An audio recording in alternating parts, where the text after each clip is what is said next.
आप सभी का स्वागत है SR स्टडी 99 यूट्यूब चैनल पर। आज हम 12वीं कक्षा बोर्ड परीक्षा 2025 के जो कुछ महत्वपूर्ण प्रश्न हैं और ये प्रश्न वो प्रश्न है जो पिछली परीक्षा के अंदर जो पूछे गए प्रश्न पुराने प्रश्न हैं उस प्रश्न पर हम चर्चा करने वाले हैं। आज का पहला प्रश्न है, जलियांवाला बाग हत्याकांड कब हुआ? 13 अप्रैल 1919 को जलियांवाला बाग हत्याकांड हुआ था। अगला प्रश्न है, प्रयाग प्रस्तुति की रचना किस भाषा में की गई थी? प्रयाग प्रस्तुति की रचना है वो संस्कृत भाषा में की गई है। याद रखना, संस्कृत भाषा में प्रयाग प्रस्तुति की रचना की गई थी। अगर पूछ जाए कि प्रयाग प्रस्तुति की रचना किसने की थी तो हरिसेन ने प्रयाग प्रस्तुति की रचना की है। अगला प्रश्न, प्रांत संसदों के गठन के लिए पहली बार चुनाव कब करवाए गए? 1937 में पहली बार चुनाव करवाई गई थी। अगला प्रश्न, संविधान के प्रारूप समिति के अध्यक्ष कौन थे? तो संविधान सभा के प्रारूप समिति के अध्यक्ष BR अम्बेडकर थे। अगर यह प्रश्न पूछ जाए संविधान सभा के अध्यक्ष कौन है, स्थायी अध्यक्ष कौन है, इसके जो अध्यक्ष रहेगा वो डॉक्टर राजेंद्र प्रसाद थे। अगर प्रश्न ये पूछ जाए कि संविधान सभा के अस्थायी अध्यक्ष कौन थे तो डॉक्टर सच्चिदानंद इसके अस्थायी अध्यक्ष थे। अगर पूछ जाए संविधान सभा की प्रथम बैठक हुई थी वो कब हुई थी? 9 दिसंबर 1946 को। और अगर पूछ जाए कि संविधान सभा की दूसरी बैठक हुई है वो कब हुई थी? वो 11 दिसंबर 1946 को हुई थी। और संविधान बनकर जो पूर्ण रूप से तैयार हुआ था 26 नवंबर 1949 को क्या हुआ था? संविधान बनकर तैयार हो गया था और इसे पूरे भारत में 1950 के अंदर इसको क्या कर दिया? लागू कर दिया गया था। अगला प्रश्न, शक राजा शासक रुद्रदमन द्वारा किस सरोवर का जीर्णोद्धार करवाया गया था? तो इस सुदर्शन झील थी। इस सुदर्शन झील का शक शासक रुद्रदमन द्वारा इस झील का जीर्णोद्धार करवाया गया था। अगला प्रश्न है, खिलाफत आंदोलन के प्रमुख नेता कौन थे? खिलाफत आंदोलन के जो प्रमुख मुस्लिम जो नेता थे भारतीय वो थे मोहम्मद अली और शौकत अली। और ये खिलाफत आंदोलन कब हुआ था? तो 1919 और 1920 के अंदर, इस समय के अंदर खिलाफत आंदोलन के प्रमुख जो नेता थे वो मोहम्मद अली और शौकत अली थे। अगला प्रश्न है, कालीबंगा किस राज्य में स्थित है? कालीबंगा राजस्थान राज्य है, यहाँ स्थित है। और प्रश्न पूछे बनावली किस राज्य में? तो हरियाणा के अंदर है। कालीबंगा से हमें जुते हुए खेत के साक्ष्य मिले हैं, लेकिन बनावली से मिट्टी के हल के जो प्रतिरूप मिले थे वो हमें कहाँ से मिले हैं? वो हमें बनावली हरियाणा से प्राप्त हुए थे। अगला प्रश्न, बौद्ध और जैन धर्म के आरंभिक में कितने महाजन पदों का उल्लेख हुआ है? तो इसका उत्तर हो जाएगा 16, यानी 16 महाजन पदों का उल्लेख हुआ है। और 16 महाजन पदों में सबसे महत्वपूर्ण जो महाजन पद था उसका नाम था मगध। अगला प्रश्न, कौरव और पांडव किस वंश से संबंधित थे? ये कुरु वंश से संबंधित थे। अगला प्रश्न है, मोहम्मद बिन तुगलक ने किसे दिल्ली का न्यायाधीश या काजी के पद पर नियुक्त किया था? तो इसे इब्न बतूता थे। इब्न बतूता को जो 14वीं शताब्दी के अंदर भारत आए थे और मोहम्मद बिन तुगलक ने इसने दिल्ली के काजी या फिर न्यायाधीश के पद पर नियुक्त किया है। अगला प्रश्न, सिख धर्म के 5वें गुरु का नाम क्या था? तो सिख धर्म के 5वें गुरु का नाम था गुरु अर्जन देव। और याद रखना, सिख धर्म के जो कुल 10 गुरु हुए थे इनमें से प्रथम जो गुरु थे उनका नाम था गुरु नानक देव और 10वें जो गुरु थे उसका नाम था गुरु गोविंद सिंह। अगर वे पूछे कि सिख धर्म के 9वें गुरु कौन थे तो 9वें गुरु थे गुरु तेग बहादुर सिंह। ये महत्वपूर्ण जो गुरु हैं जो सिख धर्म के थे। अगला प्रश्न, हम्पी के भग्नावशेषों की खोज किसने की थी?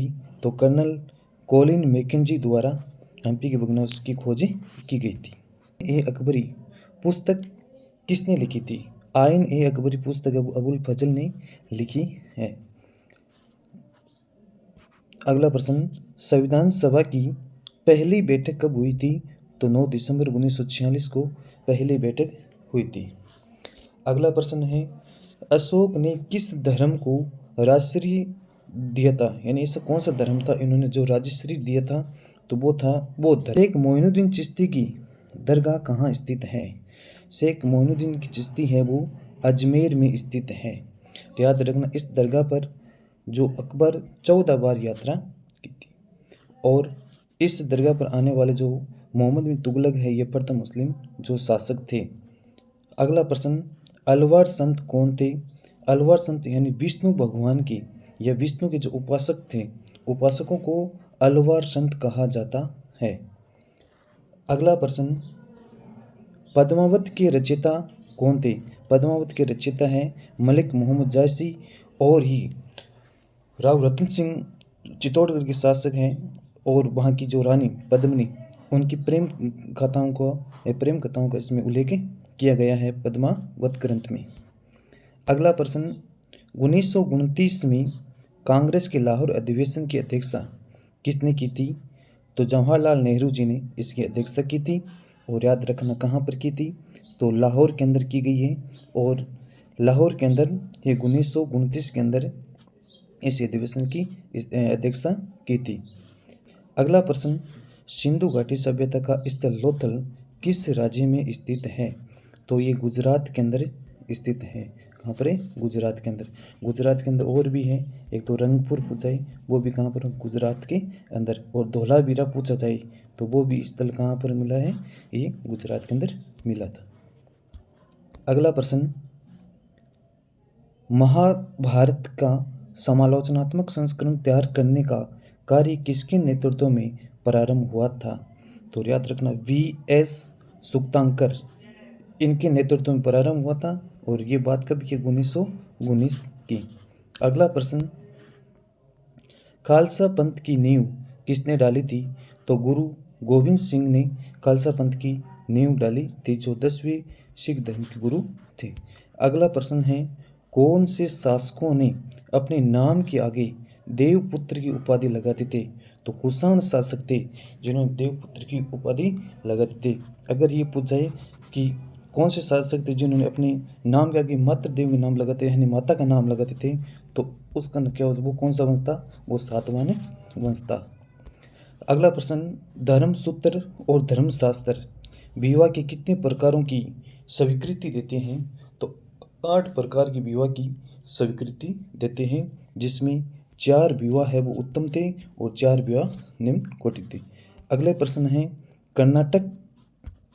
कर्नाटक के वीर शैव परंपरा के प्रवर्तक कौन थे? तो वासवना थे। प्रसिद्ध यात्री बर्नियर किस देश का निवासी था? तो ये फ्रांस का निवासी था। अगला प्रश्न है, रिहेला नामक यात्रा वृत्तांत किसने लिखा था? इब्न बतूता ने लिखा। और ये इब्न बतूता है वो 14वीं शताब्दी के अंदर भारत आया था।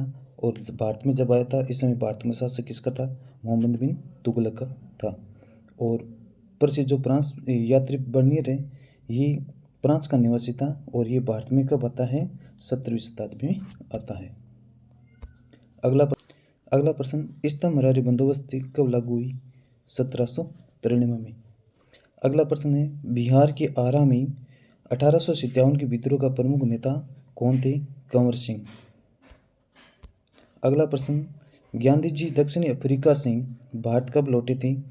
तो 19 जनवरी 1915 में भारत लौटे थे। और ये भारत से ही दक्षिण अफ्रीका जाते कब है? तो 1893 के अंदर ये जाते हैं।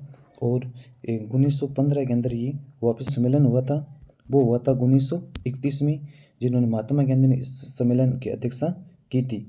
और तृतीय जो गोलमेज सम्मेलन हुआ था वो हुआ था 1932 में हुआ था। ये 3 गोलमेज सम्मेलन हुए थे लंदन के अंदर। और इसमें तीनों गोलमेज सम्मेलन के अंदर डॉक्टर भीमराव अम्बेडकर ने भी भाग लिया था। अगला प्रश्न है, तालीकोटा का युद्ध कब लड़ा गया था? तो 1565 में तालीकोटा का युद्ध लड़ा गया है। फिर विजयनगर पर शासन करने वाले प्रथम राजवंश था, वो कौन सा था? संगम वंश। यहाँ पर 4 वंशों ने शासन किया था, एक संगम वंश था, सुलो वंश था, तुलो वंश था और अराविडु वंश था। ये 4 वंश ने यहाँ पर शासन किया। तो अंतिम रूप से जो शासन करने वाले थे वो कौन थे? वो अराविडु वंश थे। अगला प्रश्न है, travels in the Mughal empire ग्रंथ किसने लिखा? तो फ्रांसवा बर्नियर ने लिखा है। अगला प्रश्न, किस सूफी संत को गरीब नवाब के नाम से जाना जाता है? तो शेख मोइनुद्दीन चिश्ती को गरीब नवाब के नाम से जाना जाता है। और इसमें कुल 5 जो चिश्ती संप्रदाय का उल्लेख किया गया इस पाठ में, तो आपको याद रखना है। एक शेख मोइनुद्दीन चिश्ती है, ही इनका संबंध अजमेर से था, और इनका संबंध अजोगिस्तान पाकिस्तान से था, और बाकी तीनों का जो संबंध है वो दिल्ली से है। अगला प्रश्न, हिंदू धर्म की एक परंपरा वैष्णव है, तो दूसरी परंपरा कौन सी है? शैव परंपरा है। शैव परंपरा के जो उपासक थे उनको क्या कहा जाता था? उनको कहा जाता नैनार। अगला प्रश्न, पंजाब में शाह नहर की मरम्मत किसके शासनकाल में करवाई गई? शाहजहां के समय। अगला प्रश्न, हस्तिनापुर का उत्खनन कार्य पुरातत्ववेत्ताओं द्वारा किया गया था, बी लाल। अगला प्रश्न पूछा है, महात्मा गांधी ने कांग्रेस की किस अधिवेशन की अध्यक्षता की थी? तो बेलगांव अधिवेशन हुआ था 1924 में, इसमें महात्मा गांधी अध्यक्षता की थी। अगला प्रश्न, सीमांत गांधी के नाम से किसे जाना जाता है? तो खान अब्दुल गफ्फार खान को सीमांत गांधी के नाम से जाना जाता है। ये जो प्रश्न थे जो पिछले पेपर हुए हैं, उन प्रश्नों का जो महत्वपूर्ण